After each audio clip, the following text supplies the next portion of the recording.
All right, we're gonna do a real quick tutorial on the top load notebook covers. Just started putting these up on the website. These are for 3x5 top bound spiral notebooks. So these are our covers. So they kind of slide in here in the pocket. It's a little different orientation than the standard notebook covers. They slide. Let me zoom out just a little bit here so you can see a little better. So here is the cover itself.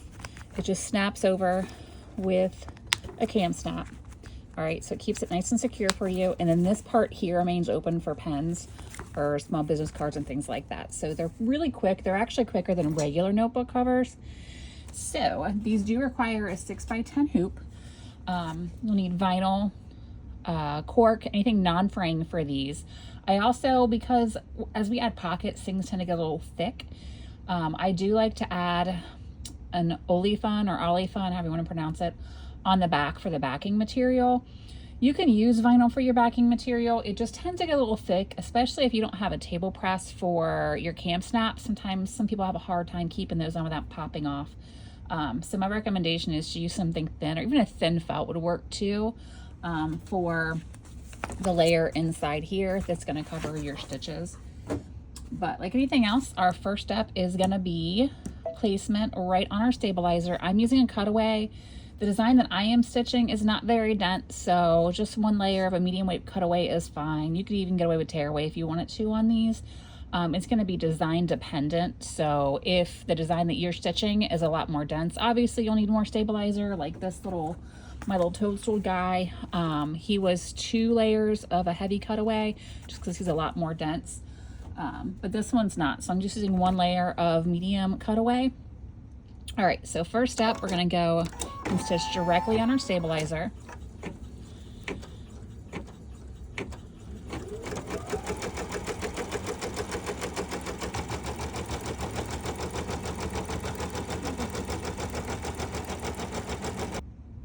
All right, so we've got our first step on our stabilizer. That tells us where to place our material so that we can cover all of our stitches up. I've got my vinyl cut out.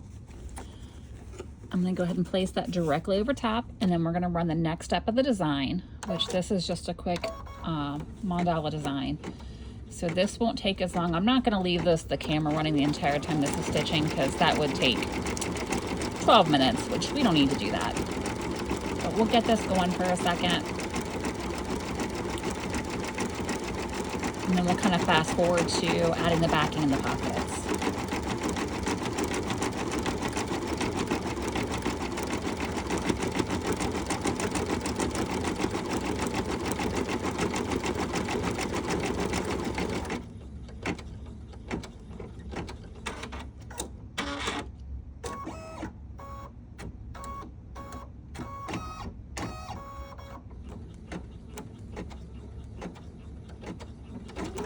We'll let this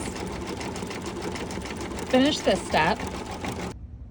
All right, so we've stitched out the design portion of the cover. So that exact amount of steps is going to vary by which top load notebook cover you have, but it'll be steps the second through up until the last 2 steps of the design. So we're on the last 2 steps of the design now, and this is where we're going to attach our backing and attach our pockets.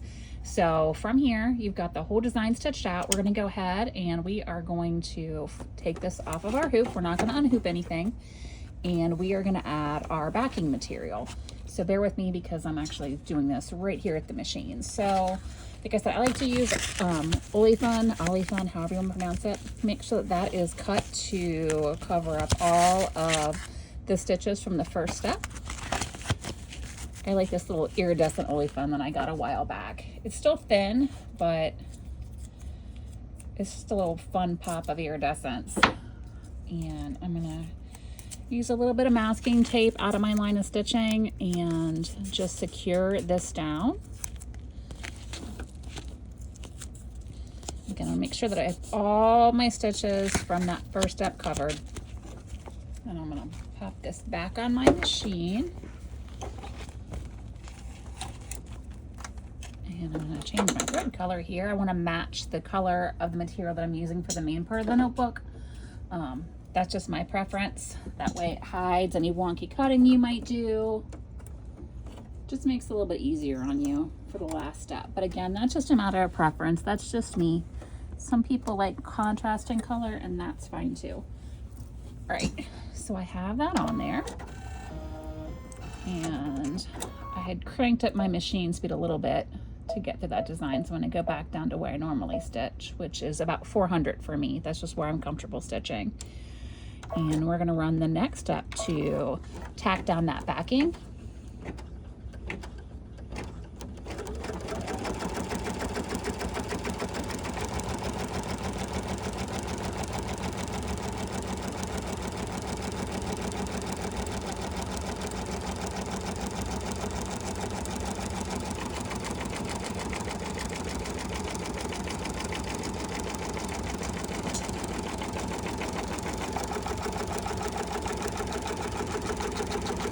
Please don't mind the mess of scraps and threads on the floor down there.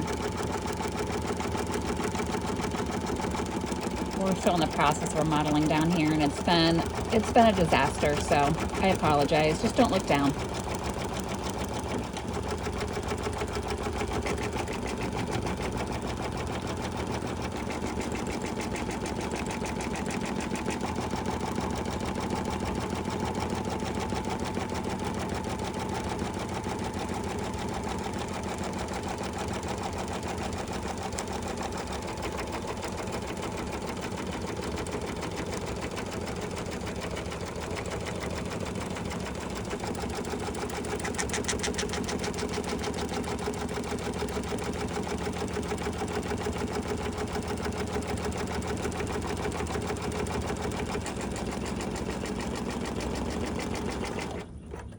All right, so now we are to the very last step of the design, which is adding our pocket.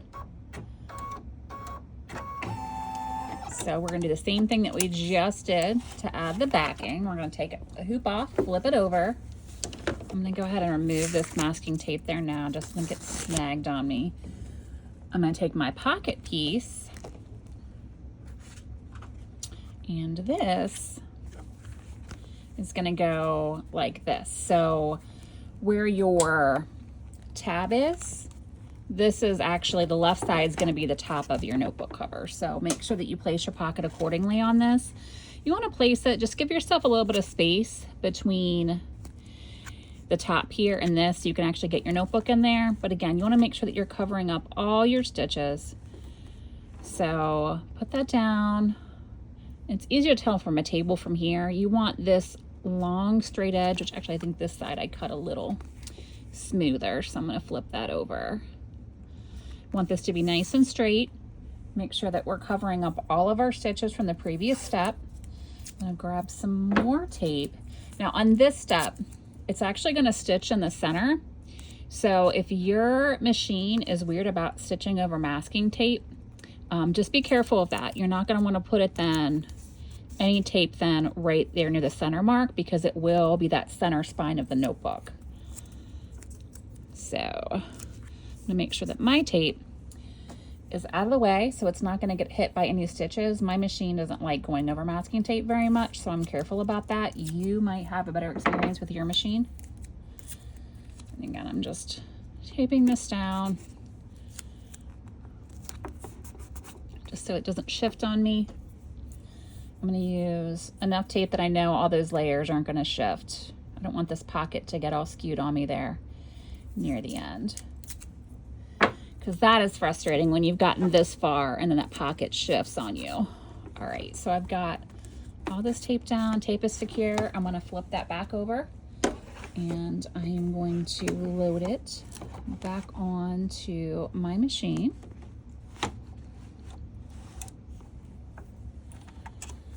And let's see. I'm double checking my pocket situation here. Yep, I'm good. Second guessing myself. All right, so now the last step design is we're ready to go. We've got everything loaded. It's going to tack down our pocket, and it's going to add that center spine for us.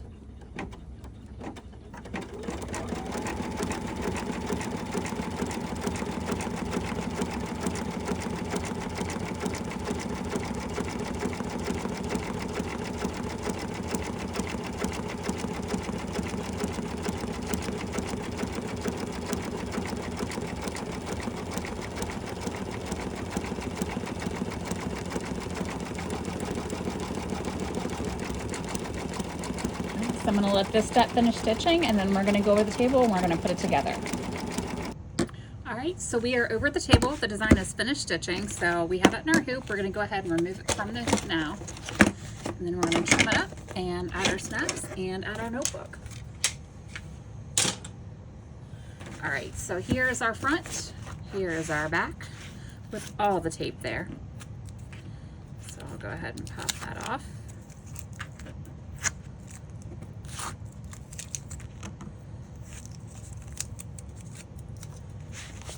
All right, I'm gonna use a rotary cutter and a ruler just to get my straight edges here, so less I have to cut with my scissors. So I'm just gonna cut it 1/4 inch or so away from the line of stitching. One side.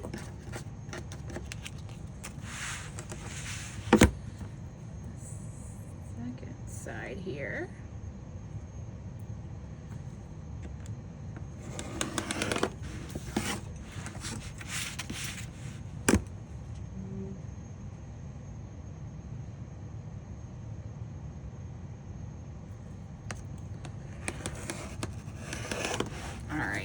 Third side, unfortunately, I'm gonna have to go in with scissors so I can get that tab cut.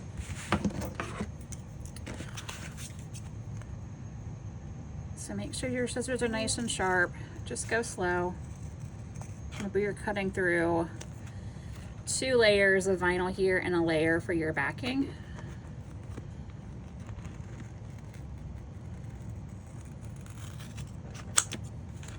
One.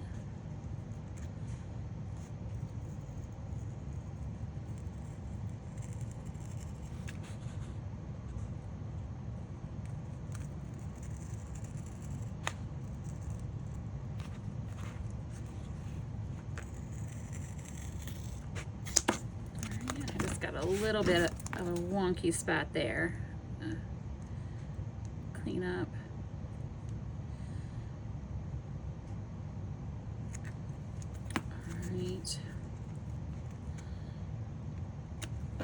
All right, so here is our cover. Here is the inside. So we will also trim up all those ties before I add the snaps. A couple of things here with adding snaps to this, depending on how thick your vinyl is. If you're using a little bit of thicker vinyl, or you used a 3rd layer of vinyl instead of the olefin or felt for your backing, sometimes Camp Snacks will have a hard time going through several layers. So what you can do, if you don't have a table press, that kind of solves that issue. But what you can do is, instead of normally when we attach snaps, we would use an awl to just kind of pierce the hole through to punch our snap through. But what we can do is we can actually punch a hole through to give the snaps a little more space to actually clip in the way they're supposed to. So I've got my crocodile here, and I'm just going to punch a small hole right over that marking. Just punch a hole. And I'm going to do the same thing on the other side. Ordinarily, when you are getting those little bits out, so I can see what I'm doing. Normally, you would just take your stiletto and just kind of pierce it through. This is just an alternative if you have a hard time with Camp Snaps actually sticking together for you and not coming apart.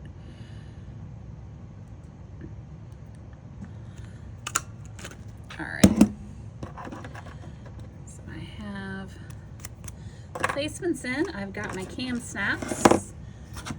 Get this stuff out of the way. Got my snaps here. I'm just going to use 1 pair of Cam Snaps. Grab my table press. All right, so with this, we'll start with the tab. We want the flat part to be facing the front of the design here. And then grab your male or your female end. Put that in there. And again, this is going to depend on the hardware and equipment that you have, if you're using a hand press versus a table press, but we got one on. Now with the second one, we are going to want the flat side to be on the inside of our pocket. That way it can snap around on the front. Let's go ahead and put your snap there. In. I'm doing this at kind of a weird angle on the camera.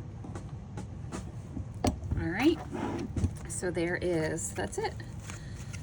And depending on how thick your vinyl is, you may want to go ahead and fold it over at the spine and just put it under something heavy for the night. So a stack of books or something, just so that it can help kind of settle that vinyl in to get that crease in there. And then our snap just snaps right in. So this is that. We have our top spiral notebook here, and you're just gonna slide the backing in and put your snap in place, and that's it. Like I said, this will look a little more crisp once I lay it under something heavy for the night, just to kind of encourage it to lay nice and over and not totally flat open. But this is the front, this is the back. Obviously I need to trim my jump stitches, and then this is the inside. So they're pretty quick, they're fun, something a little different. Especially if you don't like messing with elastic and things like that, and the 2 pockets on the standard notebook cover. So this is a good alternative as well. So I hope that was helpful. All right, bye.